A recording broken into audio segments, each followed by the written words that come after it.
As I slid my exposed feet into their newly crafted pork pumps, I was overcome with an intensely alien sensation.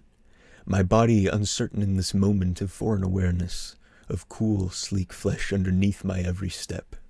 But as unease began to trickle away, so did my reservations, and I opened my senses to this visceral new experience. I began to feel my mind open as it accommodated itself to these bizarre new stimuli, and a strange yet beautiful understanding began to seep into my consciousness. I felt linked to the world around me in a freshly intimate way. The raw meat below my feet was no longer a cold, distasteful nuisance, but a cool, refreshing comfort that began to form itself to my step. A constant reminder that every step, that every breath and every moment is a gift, ephemeral and precious. Through this pig's flesh, I was connected to the earth I am forever bound to, yet only temporarily inhabit.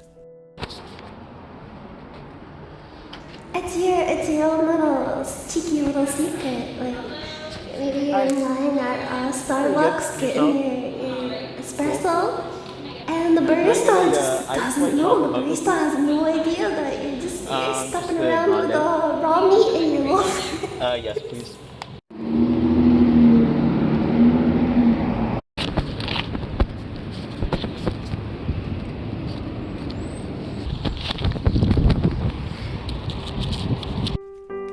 I began to wonder about the pig whose meat would end up squelching between my toes.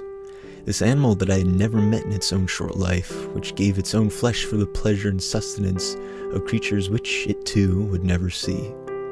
And yes, though I could never meet this pig, it is now unquestionably a part of me, connecting me to the ground below to which I am bound, and now immortalized into my memory for as long as my own body will live on.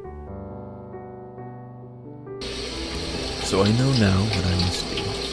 Though the idea brings about some small measure of grief, it would be a disservice to the life of my pig friend not to take part in the circle of life, and truly have our flesh become one.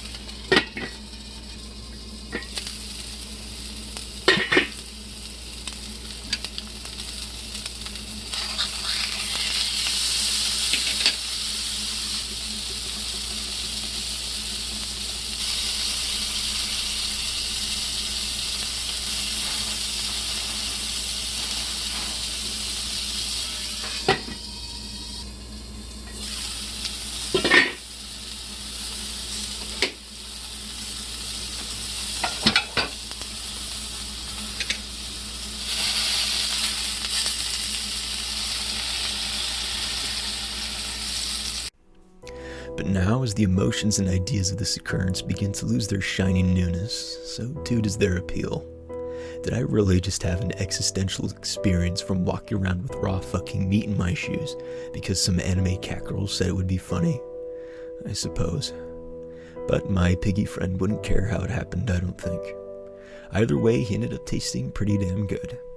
And it got me out for a pleasant walk in beautiful weather. And I overpaid for a drink that ended up being 1/3 ice, but that too was pleasant in its own way.